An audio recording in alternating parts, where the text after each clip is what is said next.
समन्ता चक्रवालेषु अत्रा गच्छन्तु देवता सद्धम्मं मुनिराजस्य सुनन्तु सग्मुखदं ධම්මස්සවන කාලෝ අයං භදන්තා ධම්මස්සවන කාලෝ අයං භදන්තා ධම්මස්සවන කාලෝ අයං භදන්තා.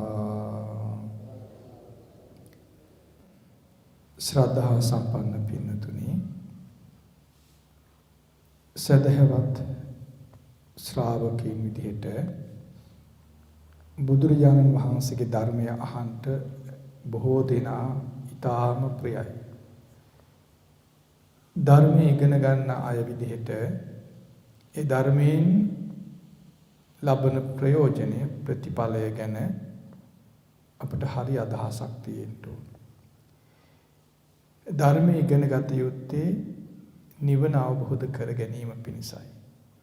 බුදුරජාණන් වහන්සේගේ ධර්මය නිවන අවබෝධ කරන්ට පමණක් කියා දෙන ධර්මයක්. නිවන අවබෝධ කිරීම තමයි මූලිකම පරමාර්ථය. ඒ නිවන අවබෝධ කිරීමේ පරමාර්ථයෙන් ධර්මය ඉගෙන ගන්න, ධර්මයේ පුරුදු කරන අයට ඒ පරමාර්ථය මුල් කරගෙන සිටින නිසා මෙලව සැපසේ වාසය කිරීමත් ඔවුන්ට හිමි වෙනවා. පරලෝක ජීවිතයේ සපවත් භාවයට පත්වීමත් ඔවුන්ට සිදු වෙනවා. මක් නිසාද? උන්ගේ අරමුණ ශ්‍රේෂ්ඨ පරිපූර්ණ වූ අරමුණක් වන නිසා. ඒ පරිපූර්ණ වූ ශ්‍රේෂ්ඨ වූ අරමුණ කුමක්ද?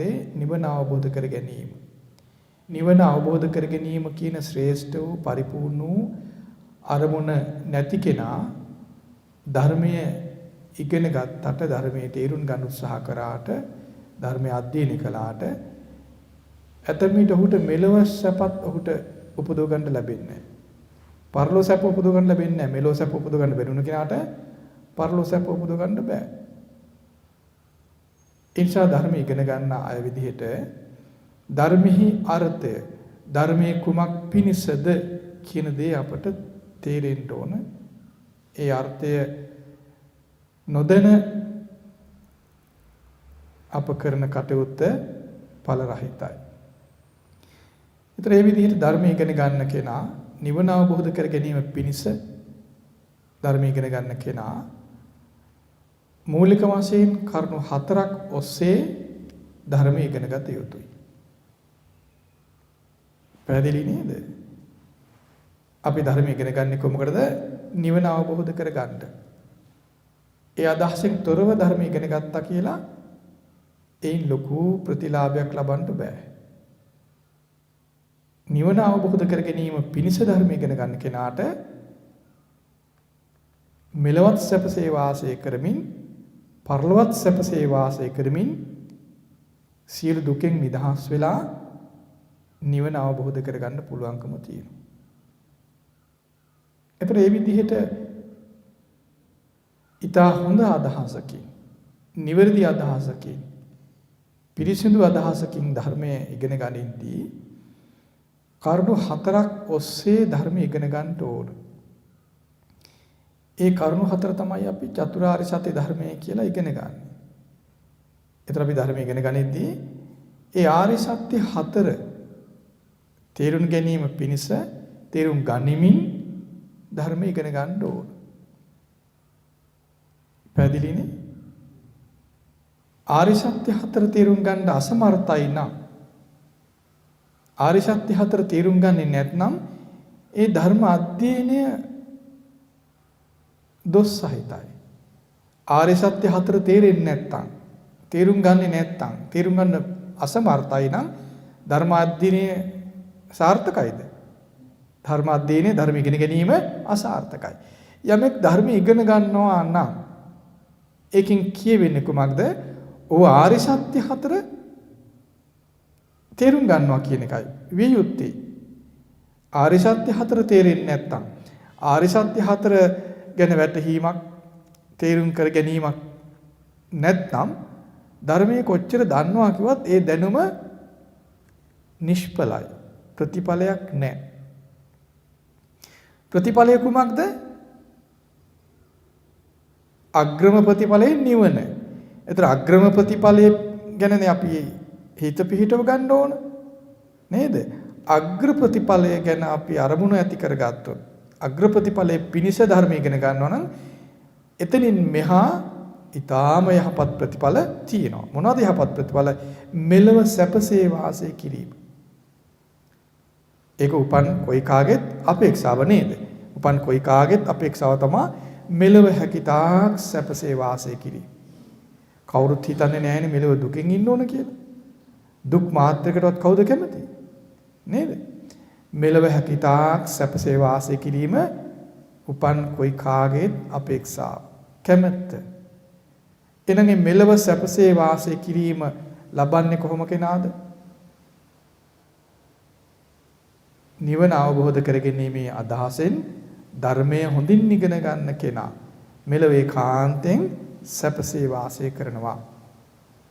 මෙලව සැපසේ වාසය කරන කෙනාට පරලොව ඒකාන්තයෙන්ම සැපවත් ජීවිතයක් ඉපදෙනවා, ඇති වෙනවා, යලි උපතක් තියෙනවා නම් මෙලවදී ධර්ම අධ්‍යයනය අවසන් කරන කෙනා ඕ පරිපූර්ණ වශයෙන් දුකින් නිදහස්නේ නේද? එතකොට ඊට හොඳින් පිරිසුදු විදිහට ධර්මයේ ඉගෙන ගන්න කෙනා මෙලවත් සැපසේ වාසය කළා, පරලොවත් සැපසේ වාසය කළා, සියලු දුකින් නිදහස් වීම ලබනවා. නිවන අවබෝධ කරගන්න. ඒතර ඒ සඳහා ධර්මයේ ඉගෙන ගනිද්දී කාරණා 4ක් පිළිබඳ දැනුම ඇති කර ගන්න ඕන. දැනුම වැඩෙන්න ඕන. දැනුම සම්පූර්ණ වෙන්න ඕන. මොනවද ඒ කාරණා 4? දුක්ඛාරි සත්‍යය, දුක්ඛ සමුදයාරි සත්‍යය, දුක්ඛ නිරෝධාරි සත්‍යය, දුක්ඛ නිරෝධගාමිනී පටිපදාරි සත්‍යය. මේ ආරි සත්‍ය 4 පිළිබඳ දැනුම උපදව ගැනීම, සම්පූර්ණ කර ගැනීම තමයි ධර්ම අධ්‍යයනයේදී, ධර්ම ඉගෙන ගැනීමේදී අප කළ යුත්තේ. ඒතර අපි සූත්‍ර විදිහට වේවා, ගාථා විදිහට වේවා, එහෙම නැත්නම් ජාතක කතා විදිහට, പ്രേතවත්තු විමානවත්තු මේ විවිධ විදිහට අපි ධර්ම ඉගෙන ගන්නවා නේ. ඒ කෙලෙස ඉගෙන ගත්තත් ඉගෙන ගන්න දෙයින් අප දියුණු කරගත යුත්තේ කුමක්ද? ආර්ය සත්‍ය පිළිබඳ දැනුම. චතුරාර්ය සත්‍ය ධර්මයේ පිළිබඳ දැනුමයි උපදවා සම්පූර්ණ කර ගන්න ඕනේ. ඒ දැනුමින් තොරව චතුරාර්ය සත්‍ය ධර්මයේ ගැන පිරිසුදු දැනුමක් කිනෙකුට නැත්නම් ඔහුට නිවන අවබෝධ කරගන්න ඕන කියන අදහස ඉපදින්නෙත් නෑ ඇත්තටම කියනවා. ආර්ය සත්‍ය ගැන දැනුමක් තියෙන කෙනාට තමයි නිවන අවබෝධ කරගන්න ඕන කියන තියුණු ආසාව ඉපදී සම්පූර්ණ වෙන්නේ. ඔහු තමයි මෙලවත් සැපසේ වාසය කරන, පරලොවත් සැපසේ වාසය කරන කෙනා බවට පත් වෙන්නේ. ඒතොර තේරුම් ගන්න ධර්මයේ ඉගෙන ගැනීමේදී ආර්ය සත්‍ය 4 ඊටා නිරෝල් විදියට, ඊටා පැහැදිලි විදියට දැන ගැනීම කළ යුතුයි. ඒ සඳහා තමයි බුදුරජාණන් වහන්සේගේ මඟ පෙන්වීම අපට තියෙන්නේ. බුදුරජාණන් වහන්සේ වදාළ ධර්මයේ ඉගෙන ගන්නේ ආර්ය සත්‍ය ඉගෙන ගැනීම පිණිසමයි. ආර්ය සත්‍ය ඉගෙන ගත්තොත් ඔහු නිවන අවබෝධ කරගන්න කැමති වෙනවා. කැමති නොවී තියෙන්නේ. ආර්ය සත්‍ය ගැන යමෙකුට දැනුමක් ඇති වෙන්නේ යම් වෙලාවකද ඔහු නිවන අවබෝධ කරගන්න ආසයි. යමෙකුට නිවන අවබෝධ කරගන්න ආසාවක් නැත්නම් ඔහුට ආර්ය සත්‍ය ගැන දැනුමක් නැහැ. පැහැදිලිද? එතකොට යම් කෙනෙකුට නිවන අවබෝධ කරගන්න ආසයි නම්, ඒ ආසාව එන්න බලවත් වෙනවා නම් ඒකෙන් අදහස් වෙන්නේ කොහොමද? ඔහුට ආර්ය සත්‍ය ගැන දැනුම ඉපදී වැඩිනවා කියන එකයි. ආර්ය සත්‍ය ගැන දැනුම ඉපදිලා හොඳට පිරිසිදු වෙනවා නම් මේ තමයි දුක, මේ තමයි දුකේ හට ගැනීම, මේ තමයි දුකේ නැතිවීම, මේ තමයි දුක නැති වෙන මාර්ගය කියන දැනුම ඉපදිලා ඒ දැනුම හොඳින් පිරිසුදු වෙනවා නම් ඔහුට නිවන අවබෝධ කරන ආසාව ඉපදිලා බලවත් වෙලා සම්පූර්ණ වෙනවා. ඔහු කවදාවත් නිවනින් මෙහා වෙන දෙයක් ගැන ආසාවට යන්නේ නැහැ. නිවන අවබෝධ කර ගන්නවාමයි ඔහු. ඒතර හොඳින් යලිත් තේරුම් ගන්න ධර්මයේ ඉගෙන ගැනීමේදී ආරි සත්‍ය පිළිබඳ නිර්වුල් දැනුම ඇති කර ගැනීමයි කළ යුත්තේ. ඉතින් ඒ නිසා අද දවසේදී අපි කල්පනා කළා ඔබට මේ ආරි සත්‍ය හතරෙන් ආරි සත්‍ය දෙකක් පිළිබඳ බුදුරජාණන් වහන්සේ පෙන්වූ දහම් කරුණු සහිත සූත්‍ර දේශනාවක් කියලා දෙන්න. ඊට පෙර අපි තවදුරටත් ඔබට කියන්න ඕන බුදුරජාණන් වහන්සේ පෙන්වා දෙනවා යම් කෙනෙක් ආර්ය සත්‍ය හතරෙන් එක ආර්ය සත්‍යයක් ඉගෙන ගත්තත් අපිට යම් කෙනෙක් එක ආර්ය සත්‍යයක් ඉගෙන ගන්නවා තේරුම් ගන්නවා අවබෝධ කර ගන්නවා එයා ආර්ය සත්‍ය හතරම අවබෝධ කරගන්න සමර්ථ වෙනවා කියලා දේශනා කරනවා. ඒතර අපි කොහොම හරි උත්සාහ කළා එක ආර්ය සත්‍යයක් කරේ තේරුම් ගත්තොත් ඒකාන්තයෙන්ම ආර්ය සත්‍ය හතරම තේරුම් ගන්න ඔහුට පුළුවන්කම ලැබෙනවා. පැහැදිලිද? යම් කෙනෙකුට ආර්ය සත්‍ය හතරම එකපාරට තේරුම් ගන්න බැරි වෙන්න පුළුවන්. නමුත් එක ආර්ය සත්‍යයක් කරේ අවබෝධ කරගත්තොත් අනික් ආර්ය සත්‍ය අවබෝධ වෙනවාමයි. ඒ නිසා අද අපි ඉගෙන ගන්න ආර්ය සත්‍ය දෙකක් ගැන ඒ ආර්ය සත්‍ය දෙක හොඳින් මතක තියාගෙන ඒ දහම් කරුණු හොඳින් මතක තියාගෙන නිතර උත්සාහ කරන්න ඒක තේරුම් ගන්න. අපි අද කියලා දෙන්නේ සංයුක්ත නිකායේ සලායතන සංයුක්තයේ සංයුක්ත නිකායේ 4 පොත් වහන්සේගේ කියන සලායතන සංයුක්තය කියන පොතේ තිබෙන දේශනාවක්. මේ දේශනාවේ නම දුක්ඛ සමුදය සූත්‍රය.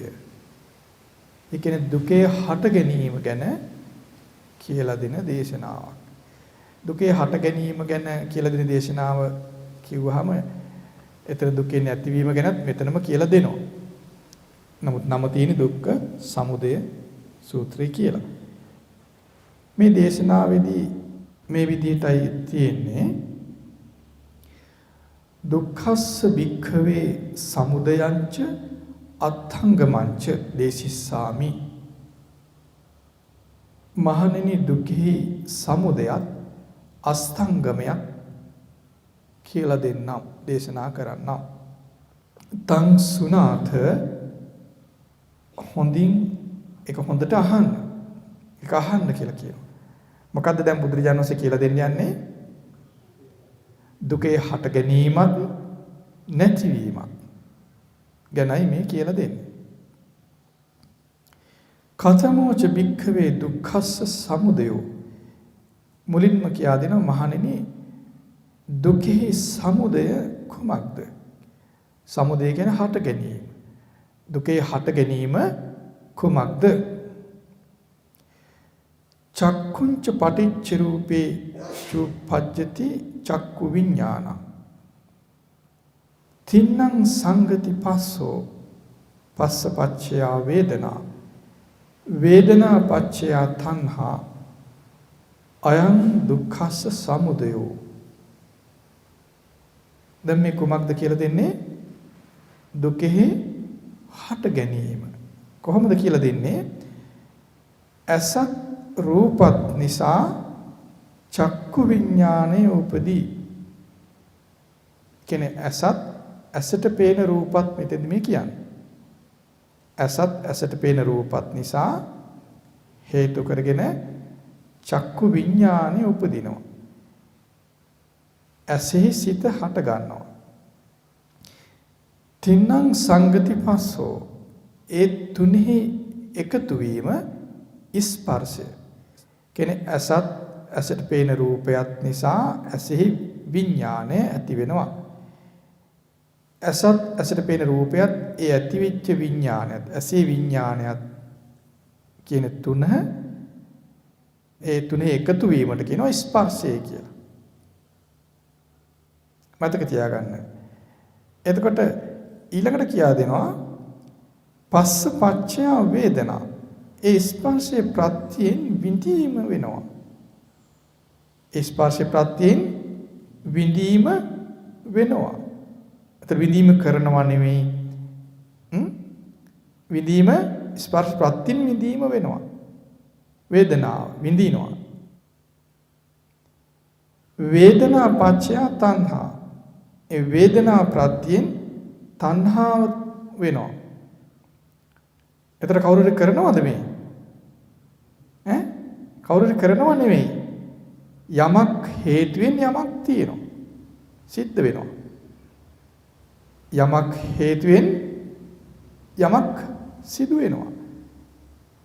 ස්පර්ශයේ ප්‍රත්‍යයෙන් විඳීම වෙනවා. විඳීම ප්‍රත්‍යයෙන් තණ්හාව වෙනවා. ඒතර විඳීම කවුරුද කරනවද? විඳීම කවුරුද කරන එකක්ද? නෑ. තණ්හාව කවුරුද කරන එකක්ද? ඒත් නෑ. ඒතර විඳීම ස්පර්ශයේ ප්‍රත්‍යයෙන් සිද්ධ වෙන්නේ. ස්පර්ශයේ හේතුවෙන් සිද්ධ වෙන්නේ. ස්පර්ශය නිසා සිද්ධ වෙන්නේ. ඒතර විඳීම ප්‍රත්‍යයෙන් මොකද වෙන්නේ? තණ්හාව ඉපදෙනවා. විඳීම ඇති වෙනකොට තණ්හාව ඇති වෙනවා. පැහැදිලි නේද? දැන් මේව මතක තියාගන්න ඕන. මේව මතක තියාගන්න ඕන. මතක තියාගැනීමෙන් ඒ විදිහටම තේරුම් ගන්න ඕන. වෙන වෙන පැතිවල හිතුවොත් මේක වර්ධිනවා. මේ බුදුරජාන් වහන්සේ පෙන්නන විදිහටම මෙනෙහි කරන්න ඕන. එනම් මේක මතක තියෙන්න ඕනනේ. මේ විදිහට මතක තියාගෙන ඒ විදිහට මෙනෙහි කරන්න ඕන. දැන් මතක තියාගන්න ගොඩාක් අමාරු නෑ. කරුණු ටිකයි තියෙන්නේ නේ. කරුණු ටිකයි තියෙන්නේ. අසත් ඇසට පේන රූපත් නිසා ඇසේ විඥානය ඇති වෙනවා. ඒ කරුණු තුනේ එකතුව අසත් ඇසට පේන රූපත් ඇසේ විඥානයත් කියන තුනේ එකතුව ඇසේ ස්පර්ශය. ඒ ස්පර්ශයේ ප්‍රත්‍යයෙන් විඳීම ඇති වෙනවා. විඳීම ප්‍රත්‍යයෙන් තණ්හාව ඇති වෙනවා. මේ තමයි දුකේ හට ගැනීම කියලා මතක තියාගන්න. සිහි කරන්න, මෙනෙහි කරන්න. ඊළඟට බුදුරජාණන් වහන්සේ පෙන්වා දෙනවා කනට ඇහෙන ශබ්දයක් නිසා කනේ විඥාණය ඇති වෙනවා. ඒ කරුණු තුන එකතුව කනෙහි ස්පර්ශය. ඒ ස්පර්ශ ප්‍රත්‍යයෙන් විඳීම ඇති වෙනවා. විඳීම ප්‍රත්‍යයෙන් තණ්හාව ඇති වෙනවා. ඒක තමයි දුකේ හට ගැනීම. පැහැදිලි නේද? දැන් ඒකත් මතක තියාගන්න ඕන. ඒ විදිහටම මතක තියාගන්න ඕන. මතක තියාගෙන ඒ විදිහටම මෙනෙහි කරන්න, සිහි කරන්න පුරුදු වෙන්න ඕන. ඊළඟට බුදුරජාණන් වහන්සේ දේශනා කරනවා නාසයත් නාසයට දැනෙන ගඳ සුවඳත් නිසා නාසයේ විඥානය ඇති වෙනවා. ඒ කරුණු තුන එකතුව ස්පර්ශය, නාසයේ ස්පර්ශය. ඒ ස්පර්ශයේ ප්‍රත්‍යයෙන් විඳීම හට ගන්නවා. විඳීම පවතිනවා. ඒ විඳීම ප්‍රත්‍යයෙන් තණ්හාව ඇති වෙනවා. ඒ තමයි දුකේ හට ගැනීම. ඒතර මේ කරුණත් මතක තියාගන්න ඕන ඒ විදිහටම. බලන්න කරුණු කීපයයි තියෙන්නේ. කරුණු කීපය ඒ විදිහට මතක තියාගන්න. ඇස ගැන, කන ගැන, නාසය ගැන අපි ඉගෙන ගත්තා දැන්. ඊළඟට බුදුරජාණන් වහන්සේ කියා දෙනවා දිවට දැනෙන රසයත් නිසා දිවේ විඥානය ඇති වෙනවා. ඒ කරුණු තුන එකතුව ස්පර්ශය. එතකොට දිවේ ස්පර්ශය කියන්නේ කුමක්ද? දිවට දැනෙන රසයත් දිවේ විඥාන කියන කරුණු තුන එකතුව. ඒ විදිහට මතක තියාගන්න. ඒ කරුණු තුන එකතුව දිවේ ස්පර්ශය. ඒ ස්පර්ශ ප්‍රත්‍යයෙන් මොකද වෙන්නේ? විඳීම ඇති වෙනවා. විඳීම තියෙනවා. විඳීම ප්‍රත්‍යයෙන් තණ්හාව තියෙනවා. තණ්හාව හට ගන්නවා. ඒ තණ්හාව කියන්නේ කුමක්ද? දුකෙහි හට ගැනීම. ඒතකොට ඒ කරුණත් ඒ විදිහට මතක තියාගන්න. මතක තියාගෙන මෙනෙහි කරන්න ඕන. සිහි කරන්න ඕන. තේරුම් ගන්න ඕන. ඊළඟට බුදුරජාණන් පෙන්වා දෙනවා කයට දෙන්න පහසත් නිසා කය විඥානය ඇති වෙනවා. ඒ කරුණු තුන එකතුව කුමක්ද ඒ කරුණු තුන? කයට දැනෙන පහසත් කය විඥානයත් ඒ කරුණු තුන එකතුව කය ස්පර්ශය. ඒ ස්පර්ශය ප්‍රත්‍යයෙන් විඳීම ඇති වෙනවා. විඳීම ප්‍රත්‍යයෙන් තණ්හාව ඇති වෙනවා. ඒ තමයි දුකේ හට ගැනීම. ඊළඟට බුදුරජාණන් පෙන්වා දෙනවා සිතත් සිතර දැනෙන අරමුණත් නිසා සිතේ විඥානය ඇති වෙනවා. ඒ කරුණු තුන එකතුව සිතේ ස්පර්ශය. ඒ ස්පර්ශය ප්‍රත්‍යයෙන් විඳීම හට ගන්නවා. විඳීම ප්‍රත්‍යයෙන් තණ්හාව හට ගන්නවා. ඒ තමයි දුකේ හට ගැනීම. එතකොට බලන්න දුකේ හට ගැනීම ආකාර කීයක් ඔස්සේ වෙනවද? ආකාර 6ක් ඔස්සේ වෙනවනේ. ඇස මුල් කරගෙන දුක හට ගන්නවා. කන මුල් වෙනවා. නාසය, දිව, ශරීරය, සිත කියන මේ ආයතන. ඒවට ආයතන කියන්නේ දුක හට ගන්න නිසා. ඒවා යමක් හට ගන්නවා. හටගන්නේ මොනවද? දුක. ඇසේ හට ගන්න දේ දැන් ඔබට තේරුණාද? ඇසේ දුක හට ගන්නවා. ඇස මුල් වෙලා දුක හට ගන්නවා. කන මුල් වෙලා දුක හට ගන්නවා. නාසය මුල් වෙලා දුක හට ගන්නවා. දිව මුල් වෙලා දුක හට ගන්නවා. ශරීරය මුල් වෙලා දුක හට ගන්නවා. සිත මුල් වෙලා දුක හට ගන්නවා. ඒතර අපට මේක තේරෙන්නේ නැත්නම් මේ ඇස මුල් වෙලා දුක හට ගන්නවා, කන මුල් වෙලා දුක හට ගන්නවා, නාසය මුල් වෙලා දුක හට ගන්නවා, දිව මුල් වෙලා දුක හට ගන්නවා, සිත මුල් වෙලා දුක හට ගන්නවා කියලා තේරෙන්නේ නැත්නම් මොකද වෙන්නේ?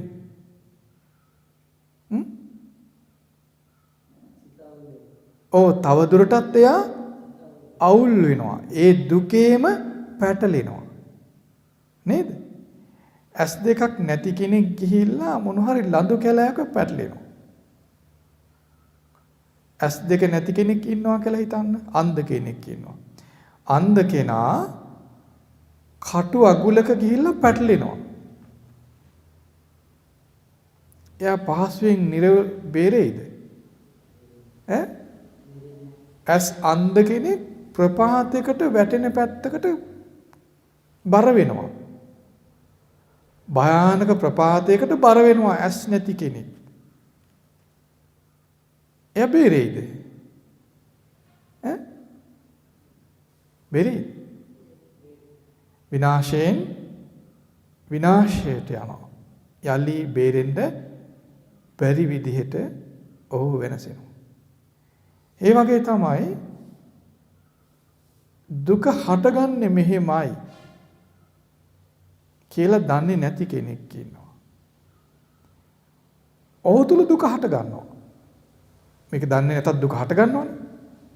නේද? එතකොට ඔහුට මොකද වෙන්නේ?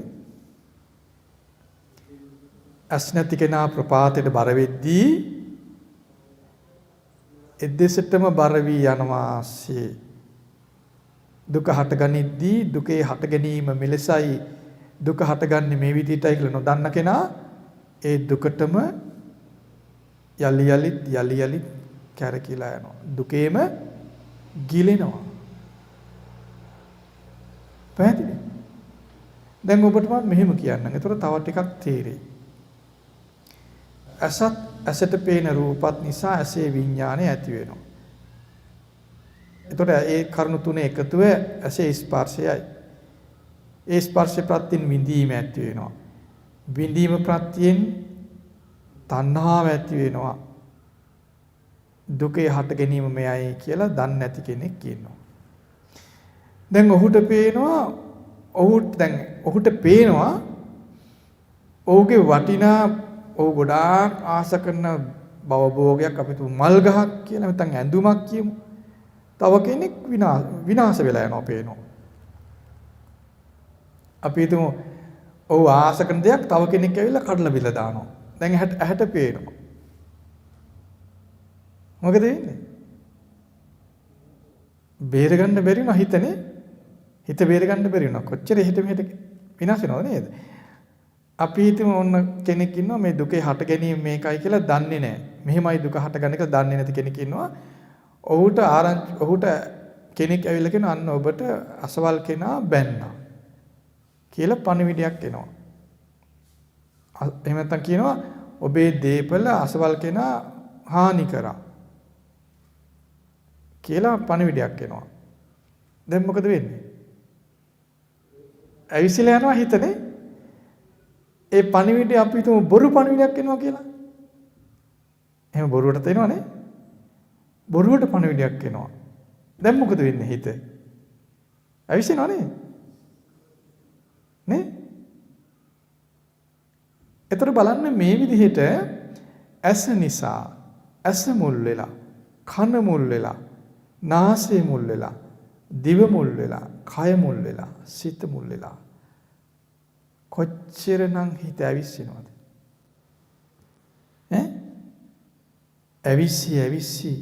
ඇවිස්සි දුකෙන් දුකටපත් වීමක් තියෙනවා නේද ධර්මයෙන් නොදන්න කෙනා? කොහොමද බේරෙන්නේ? බේරීමක් තියනවද? ප්‍රපාතයට බර වූ කෙනා ඒ පැත්තට වැටිලා විනාශ වෙනවා වගේ ධර්මයේ නොදත් කෙනා පුංචි නිමිත්තකින් හිත විනාශ කරගන්නවා. විනාශ වෙලා යනවනේ නේද? සමහරට මේ බොරු පණිවිඩයක් එන්නේ. අන්න ඔබගේ දීපලක් විනාශ කර අන්න ඔබට බැන්නා එහෙම කියලා බොරු පණිවිඩයක් එනවා. එහෙම නැත්නම් අන්න ඔබගේ හිතවතාට දොස් කිව්වා. ඔය වගේ එනවා බොරු පණිවිඩයක්. ගොඩාක් කලබල වෙනවනේ. කලබල වෙලා කේන්ති අරගෙන මහා විනාශ කරගන්න කට්ටිය ඉන්නව නේද? දැන් බලන්න ඔබ රේඩියෝ එකේ හරි ටීවී එකේ හරි ප්‍රවෘත්ති බලනවා.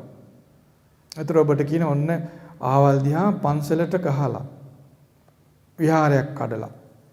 එහෙම නැත්නම් ඔන්න බෝධින් වහන්සේට හානි කරලා. එහෙම නැත්නම් ඔන්න ආවල් දිහා බෝම්බයක් පත්තු වෙලා.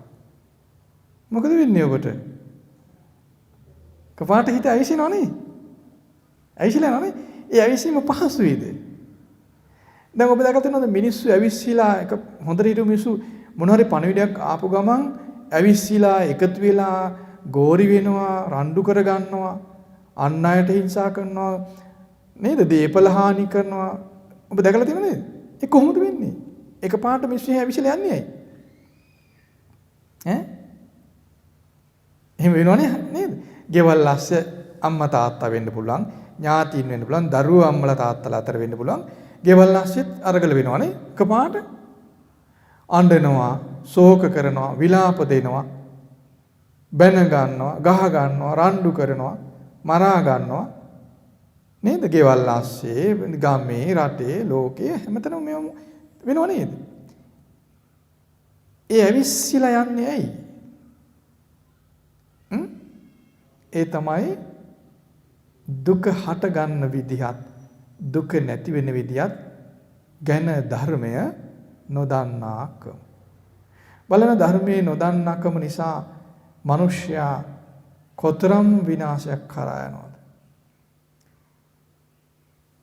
ධර්මයේ දන්න කෙනා එයාට පණිවිඩ එන්නේ නැද්ද? එයා ඇහින් දකින්නේ නැද්ද? එයාට ඇහැට පේනවා. කනට ඇහෙනවා. නාසයට දැනෙනවා. නේද? ඇහැ කන නාසය දිව ශරීරයේ සිත කියන ආයතන වලට රූප, ශබ්ද, ගන්ධ, සුවඳ ආදී දේවල් දැනෙනවා ධර්මයේ දන්න කෙනාට. ධර්මයේ දන්න කෙනයි නොදන්න කෙනයි අතර වෙනස දැන් ඔබට තේරෙනවද? ධර්මයේ නොදන්න කෙනා පුංචි නිමිත්තෙන් කලබලයටපත් වෙනවා. ඔහුට තේරුම් ගන්න බෑ මොකද මේ වෙන්නේ. ඔහු කරන්නේ මොකද්ද කියලා ඔහුට තේරෙන්නේ නැහැ.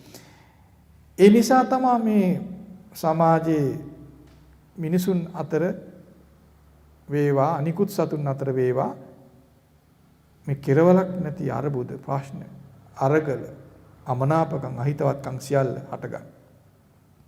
මොකද්ද හේතුව? දුකේ හට ගැනීම මෙයයි. දුක හටගන්නේ මේ විදිහටයි. දුක නැති වෙන්නේ මේ විදිහටයි කියලා දන්නේ නැතිකම. එimhe දන්නවා නම් ඔවුන් කැළඹෙන්නේ නැහැ. බලන්න උතර ධර්මයේ දන්නා බව මිනිසයාට මොනතරම් පහසුව පිස පවතිනවද?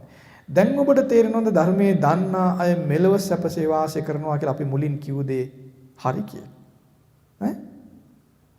ධර්මයේ දන්නා අය කුමන ධර්මයක්ද?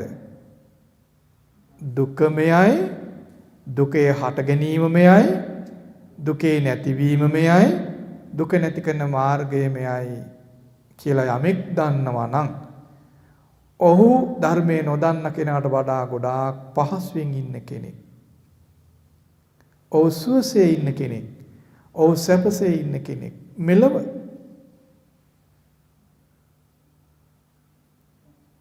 ධර්මයේ නොදන්න කෙනා රස මිහිරි කෑම කෑවා කියලා, හොඳින් ඇඳ කියලා, හොඳ ගේදොර පරිහරණය කරා කියලා ධර්මයේ දන්නේ නැත්නම් ඔහුට සුවයක් නැහැ. දැන් ඔබට තේරුම් ගන්න පුළුවන් වෙන්න ඕන මෙලව සැබෑම සුවපත් ජීවිතය. මෙලවදීම සැබෑම සුවපත් ජීවිතයක් ඇති කරගන්න විදිය කුමක්ද කියලා. අපි මුලින්ම ඔබට කිව්වා ආරි සත්‍ය ගැන දැනුමක් තේරුමක් ඇති වෙන්නේ කොහොම කෙනාටද? ඒ කෙනාගේ ස්වභාවය, එයාගේ අපේක්ෂා මොනවද කියලා කිව්වා. එහෙම කෙනෙක් මෙලවදීම සුවසේ ඉන්නවා කියලා ඔබට මුලින් කිව්වා නේද? දැන් ඔබට තේරෙන්න ඕනේ ඒක ඇත්තයි කියලා. ආර්ය සත්‍ය ගැන තේරෙන්නේ නැත්නම් ඔවුන් කැළඹෙන එක වළක්වන්න බෑ. ආර්ය සත්‍ය ගැන තේරුමක් නැති කෙනා කැළඹෙන්න වැඩි වෙලාවක් යන්නේ නැහැ. මම ලොකු නිමිත්තක් ඕනේ නැහැ. කන්දක් පෙරලෙන්න ඕනේ නැහැ. ඔවුන් කැළඹෙන්න. හෝනෙක් කෑ ගැහුවත් කැළඹෙනව නේද හිත? බෝම්බයක්පත් වෙන්න ඕනේ නැහැ නේ අපිට හිත කැළඹෙන්නේ. නේද? ධර්මයේ දන්නේ නැති කෙනාගේ හිත කැළඹෙන්න බෝම්බයක්පත් වෙන්න ඕනේ නැහැ. හෝනෙක් සද්ද කරාම හොඳටම ඇති. එයාගේ මුළු ගමනම පීඩාවෙන් ඔහුට යන්න වෙන්නේ. උදේ ගෙයින් එළියට යද්දි හෝනෙක් කෑ ගහන වුණොත් කලබල වෙනවනේ. නේද? බලන්න ඒ ජීවිතේ සුව පහසුයිද කියලා. පීඩාකාරී නේ? ඈ? පීඩාකාරී. එහෙනම් ධර්මයේ දන්නා බව කොතරම් සැප පිණසපට පවතිනවද නේද? ඒ විදිහට තේරුම් ගන්න මේ ධර්මයන් ඉගෙන ගන්න. ඉතින් අද දැන් මුලින් අපි ඉගෙන ගත්තේ කොහොමද? දුකේ හට ගැනීම. දුකේ හට ගැනීම හය ආකාරයකින් අපි ඉගෙන ගත්තානේ. ඇස මුල් වෙලා, කන මුල් වෙලා, නාසය මුල් වෙලා, දිව මුල් වෙලා, ශරීරය මුල් වෙලා, සිත මුල් වෙලා දුක හට ගන්නවා. එතකොට ඒකට වෙලාවක් නැත් තියනවාද? මේ අහවල් වෙලාවේදී ඇහැ මුල් වෙලා දුක හට ගන්නවා. අහවල් වෙලාවේදී කන මුල් වෙලා. එහෙම නෑ නේද? බලන්න නේද අපිට වෙලා තියෙන දෙයක් නේ? ඇයි මේ ඇහැ කන නාසය දිව ශරීරයේ සිත කියනවා නිතරම සක්‍රියයි. නිතරම ලෝකයට ඇරලා තියෙන්නේ නේ. එන නිරන්තරයෙන්ම මේ ආයතන මුල් වෙලා දුක් හට ගන්නවා. ඒ කියන්නේ අපි යමකටද වැඩි අවධානයක් යොමු කළේ. අපි හිතමු අපි ඇසට වැඩි අවධානයක් යොමු කරනවා ඇස මුල් වෙනවා. කනට වැඩි අවධානයක් කරනවා කන මුල් වෙනවා. ඉතින් ඒ ආයතන කෙරෙහි වැඩි අවධානයක් අපි යොමු කරද්දී ඒවා මුල් වෙලා තණ්හාව හට ගන්නවා. දුක හට ගන්නවා. ඉතින් මේ සිද්ධි දාමය අප තුළ මේ විදිහට වෙනවා කියලා අපි ඉගෙන ගත යුතුයි. දැනගත යුතුයි. තේරුම් ගත යුතුයි. අවබෝධ කළ යුතුයි. ඒකයි ධර්ම අවබෝධ කරගන්නවා කියලා කියන්නේ. මේ දැනුම උවමනයි නිවන අවබෝධ කරගන්න. මේ දැනුම නැත්තම් නිවන අවබෝධ කරගන්න බෑ. නිවන කියලා කියන්නේ දුකෙන් නිදහස් වීම. නිවන කියලා කියන්නේ දුකින් නිදහස් වීම. ඒතර මේ දුක හටගන්නේ මෙහෙමයි කියලා දන්නේ නැති කෙනා යලි යලි දුකට පැටලෙනවා. දුකේ. දුකෙහි ගිලෙනවා. කොහොමද නිදහස් වෙන්නේ? නිදහස් වෙන්න බෑ නේද? ඒ නිසා දුකේ හට ගැනීම ගැන හොඳට තේරුම් ගන්න. හොඳට මේ දහම් කරුණු මතක තියාගෙන මේ පෙන්වන විදිහට මතක තියාගන්න. ගොඩාක් දීර්ඝ කතාවක් නෙවෙයි මෙතෙන් තියෙන්නේ නේද? ගොඩාක් මතක තියාගන්න අමාරු නෑ නේද? මතක තියාගන්න අමාරු නෑ. කරුණු කීපයයි තියෙන්නේ නේද? ඒතර ඔයගොල්ලන්ට මතක තියාගන්න ලේසියි. හැබැයි කරුණු ටිකයි කියලා මේක නම් මදි කියලා හිතුවොත් මොකද වෙන්නේ? මේක මදි කියලා හිතන්න එපා. මොකද බුදුරජාණන් වහන්සේ කියලා දෙන්නේ. බුදුරජාණන් වහන්සේ හොඳටම ධර්මයේ දන්නවා. අපට ප්‍රමාණවත් මෙච්චරයි කියලා දන්නවා.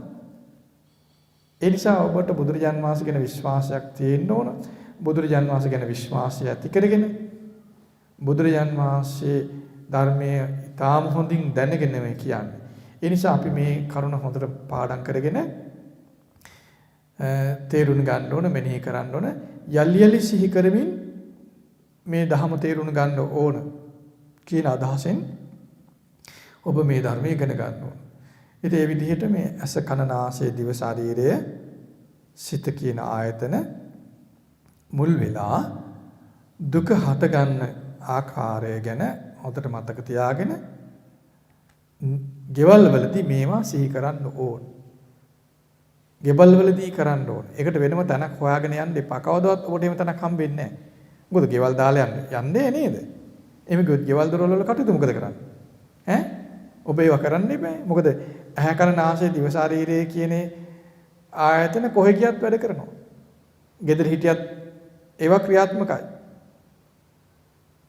පන්සලට આવත් ඒවා ක්‍රියාත්මක වෙනව නේද? මොකද ඒවා වලින් අපි ජීවත් වෙන්නේ. ඇහැ කන නාසය ගෙදර තියලා අපි පිට යන්න බෑනේ. අපිට ඒවත් එක්කම තමයි ඉන්න වෙන්නේ. ඒතර අපි කොහෙ ගියත් ඒවම තමයි තේරුම් ගන්න තියෙන්නේ. ඒ නිසා එහෙම යන්න එපා. ගෙදර ඉඳලා උත්සාහ කරන්න. උත්සාහ කරන්නේ මේ බුදුරජාණන් වහන්සේ පෙන්නපු කරුණු ටික මතක තියාගෙන ඒ විදිහට සිහි කරගන්න. යලි යලි එහෙම සිහි කරන්න. ඒතර ඔබට තේරෙනවා මේ ක්‍රියාව Taman තුල සිදු වෙනවා කියලා.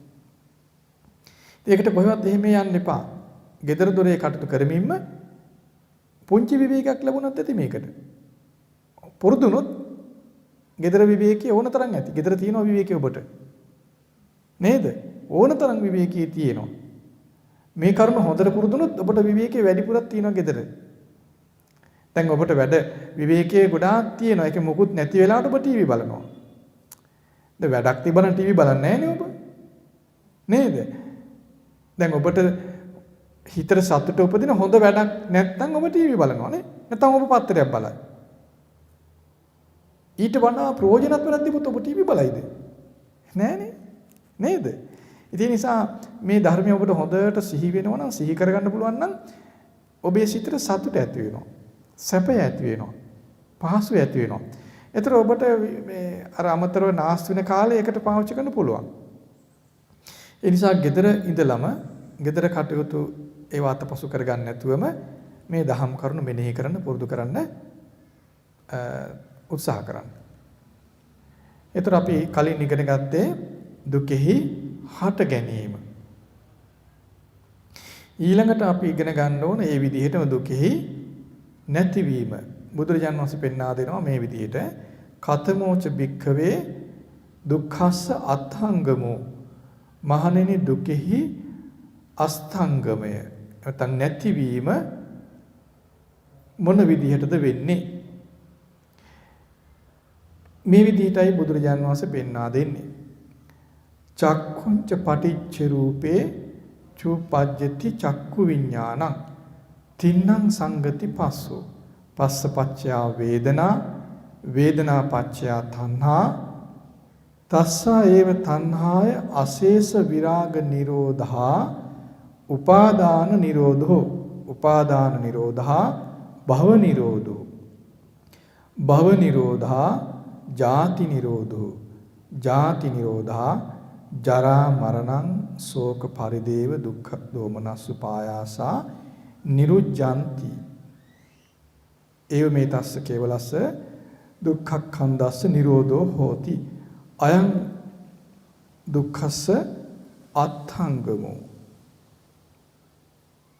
ඒ කුමක් ගැනද කියලා දුන්නේ දුකෙහි නැතිවීම ගැන කොහොමද කියලා දෙන්නේ ඇසත් ඇසට පේන රූපත් නිසා ඇසේ විඥාණය ඇති වෙනවා ඒ කරුණු තුනේ එකතුව කියන්නේ ඇසත් ඇසට පේන රූපත් ඇසේ විඥාණයත් කියන කරුණු තුනේ එකතුව ඇසේ ස්පර්ශය ඒ ස්පර්ශයේ ප්‍රත්‍යයෙන් විඳීම ඇති වෙනවා ඒ විඳීම ප්‍රත්‍යයෙන් තණ්හාව ඇති වෙනවා ඒ තණ්හාවම ඉතුරු නැතුව නිරුද්ධ වීමෙන් උපාදාන නිරුද්ධ වෙනවා උපාදාන නිරුද්ධ වීමෙන් භවය නිරුද්ධ වෙනවා භවය නිරුද්ධ වීමෙන් ඉපදීම නිරුද්ධ වෙනවා ඉපදීම නිරුද්ධ වීමෙන් ජරා මරණ ශෝක පරිදේව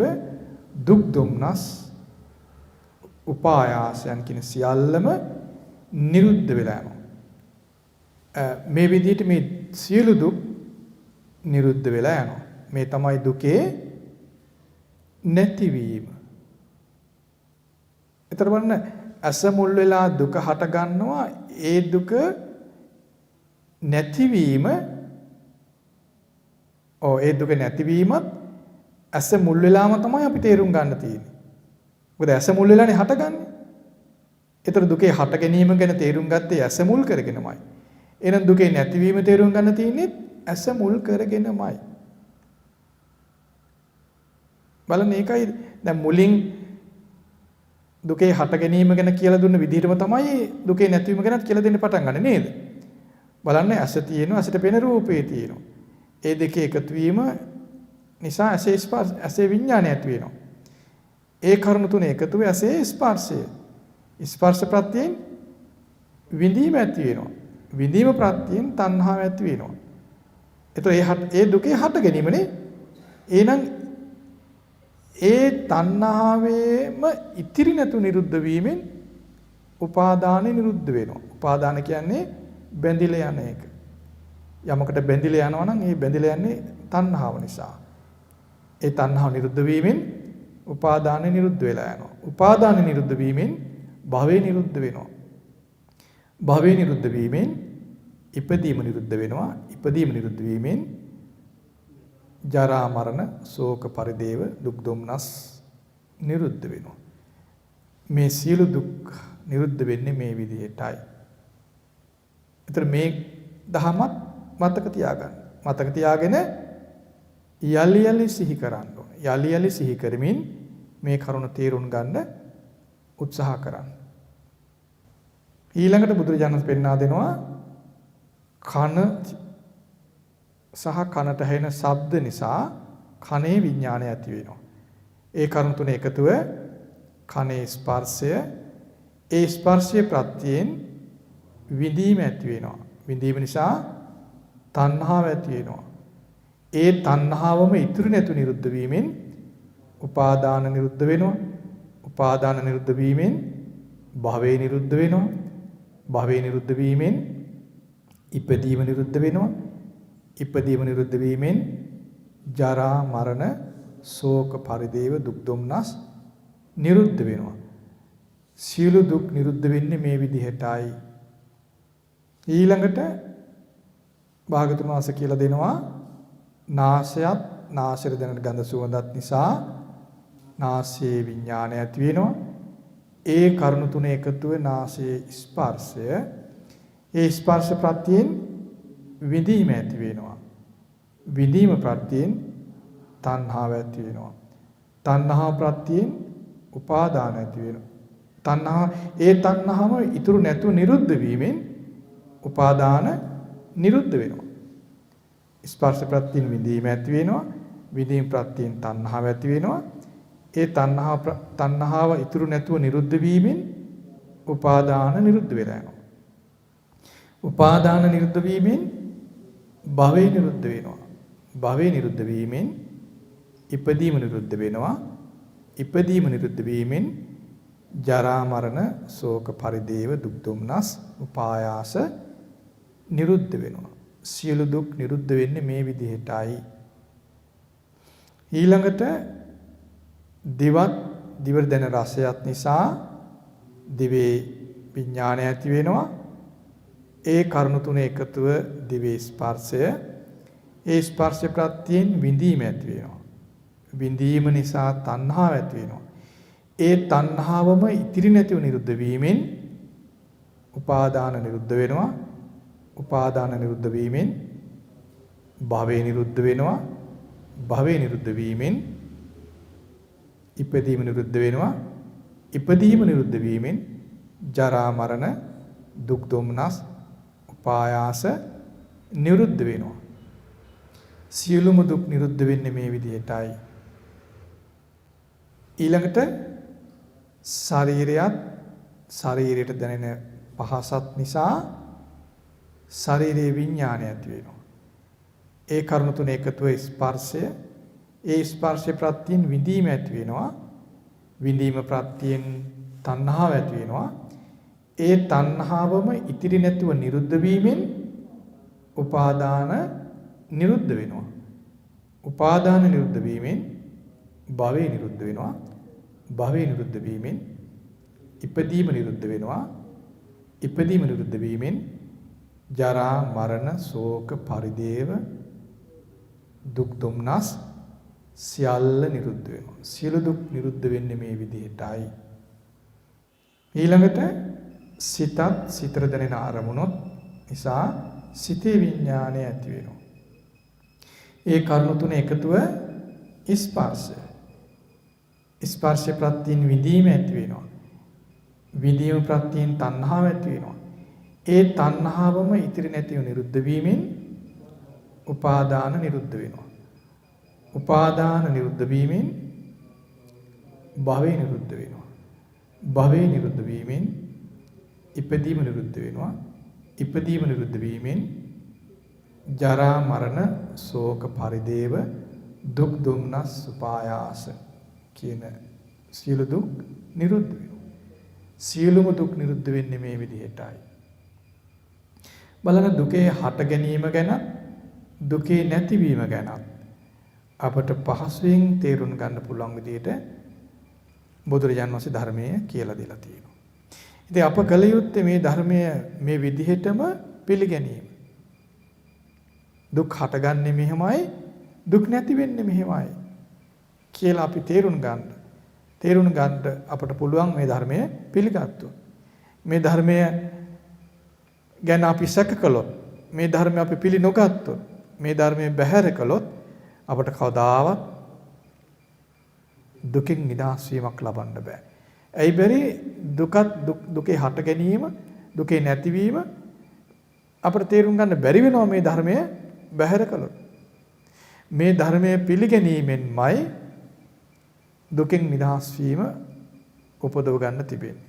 ඒ නිසා අපට තේරුම් ගන්න පුළුවන් විදිහට සරලව හොඳින් විස්තර කරලා පෙන්නලා තියෙන ධර්මය මේ විදිහටම මතක තියාගන්න. මතක තියාගෙන යලි යලි සිහි කරන්න, මෙනෙහි කරන්න.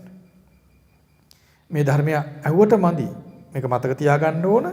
මේ විදිහටම මෙනෙහි කරන්න පුරුදු වෙන්න ඕන. එතකොට මේ ධර්මය තේරුම් ගන්න පුළුවන්කම ලැබෙනවා. මේ ධර්මයේ තේරුම් ගත්තොත් අපි තේරුම් ගන්නේ ආර්ය සත්‍ය චතුරාර්ය සත්‍යය. ඒ චතුරාර්ය සත්‍ය ධර්මයේ තේරුම් ගන්න කෙනාගේ ස්වභාවය ගැන අපි කෙටියෙන් ඔබට කලින් සිහි කළා. ඔහු මෙලවදීම ඊතා සුවපහසු ජීවිතයක් ඇති කරගන්න සමර්ථ වෙනවා. කලබලයක් නැති, කැළඹෙන්නේ නැති, පීඩාව උපදවන ස්වභාවයෙන් බේරෙන්න ඔහුට පුළුවන් වෙනවා. කැළඹෙනවා නම්, කලබල වෙනවා නම් පීඩාව උපදින ස්වභාවයෙන් බේරෙන්න බෑ. මොකද කැළඹෙන්නදී එහිම ගිලෙනවා. දුකක් හට ගන්නකොට කැළඹෙන කෙනා යලි යලි දුකේ ගිලෙනවා. ඒතර කොහොමද බේරෙන්නේ? නේද? ඒ නිසා අපි උත්සාහ කරන්න ඕන අපිට ලැබිච්ච මේ මනුස්ස ජීවිතය ගෙවිලා ඉවර වෙන්න පෙර මේන් බේරෙන්න කොහොම හරි. මොකද ආය අවස්ථාවක් එන්නේ නැහැ. ඒක අපි තේරුම් ගන්න ඕන. ඒ නිසා මෙච්චර සරල විදිහට මෙච්චර පහසුවෙන් තේරුම් ගන්න පුළුවන් විදිහට ධර්මයේ කියා දෙද්දිත් අපි ඒක බැහැර කළොත්, ඒක පිළිනොගත්තොත්, ඒ ධර්මයේ සිහිපත් නොකළොත් යලි අපට අවස්ථාවක් ලැබෙන්නේ නැහැ. ඒ නිසා මේ කරුණ හොඳින් මතක තියාගෙන නිවසේදීම මේ දහම් කරුණු මෙනෙහි කරන්න උත්සාහ කරන්න. පුරුදු වෙන්න.